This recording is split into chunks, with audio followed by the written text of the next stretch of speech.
और इस वक्त एक बड़ी खबर आ रही है। दिल्ली मेट्रो के ट्रायल के दौरान हादसे की खबर है। आपको बता दें कि दिल्ली मेट्रो का ट्रायल रन चल रहा था और वहां पर हादसे की खबर है। सरता विहार वाला जो ट्रैक है, कालिंदी कुंज डिपो की दीवार से टकराई है मेट्रो।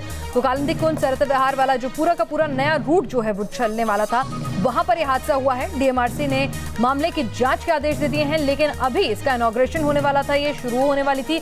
उससे ठीक पहले यह हादसा निश्चित तौर पर एक बड़ा सवाल खड़ा कर रहा है मेट्रो की सुरक्षा को लेकर। बिल्कुल, इसको डीएमआरसी में मैजेंटा लाइन कहा जाता है। 25 दिसंबर को प्रधानमंत्री नरेंद्र मोदी खुद इसका उद्घाटन करने वाले हैं, जिस तरीके का कार्यक्रम अब तक था। और ये रूट बॉटनिकल गार्डन से जनकपुरी वेस्ट तक लाइन का हिस्सा है। 12 किलोमीटर से ज्यादा का ये पूरा ट्रैक है जिसको विस्तारित किया गया है, जिसको एक्सटेंड किया गया है। और ये ड्राइवरलेस ट्रेन भी थी। हालांकि ये जो ट्रायल ट्रेन टकराई है ये ड्राइवरलेस थी या ड्राइवर से चला रहा था, आखिर कैसे हादसा हुआ है, क्या शुरुआती जानकारी मिल रही है। मधुरेंद्र हमारे साथ और अपडेट के साथ जुड़ गए हैं।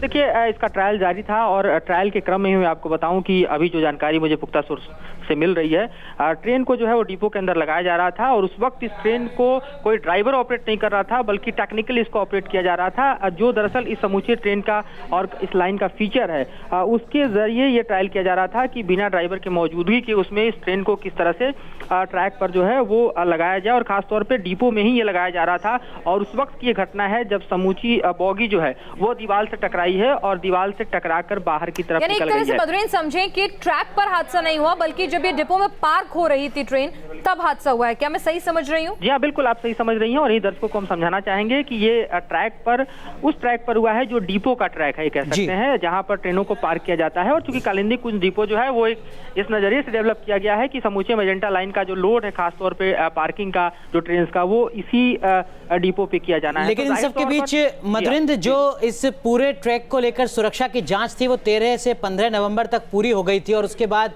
इस तरीके का हादसा, क्या सुरक्षा को लेकर कोई बड़ा सवाल?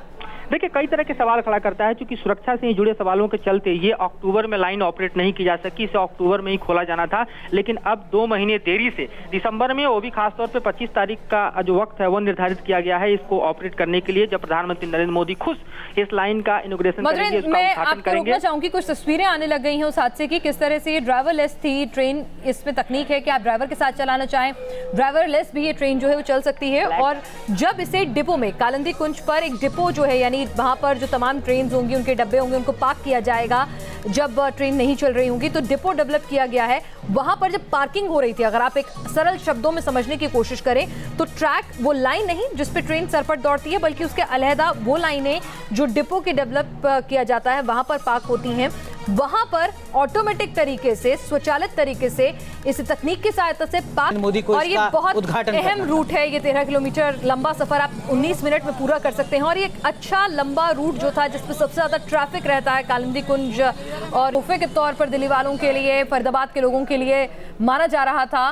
क्या अब इसका जो उद्घाटन है वो डिले हो सकता है, उसमें कोई फेरबदल हो सकता है, या फिर हादसा क्योंकि डिपो में पार्किंग बे में हुआ है तो उद्घाटन जस का तस रहेगा? देखिए, 2 चीजें मैं स्पष्ट करना चाहूंगा कि भले ही ये ड्राइवरलेस मेट्रो है, लेकिन दिल्ली मेट्रो इसका ऑपरेशन जो है 25 तारीख से जो शुरुआत होना है उसके 2 साल तक, यानी आप मानिए कि 2020 तक जो है वो ड्राइवर की मौजूदगी में ही करेगी। तो ये दर्शकों को साफ कर दिया जाना चाहिए, क्योंकि है ड्राइवरलेस मेट्रो, उसके हिसाब से इसको तैयार किया गया है, उसके हिसाब से इसकी सिग्नलिंग और तमाम व्यवस्था की गई है।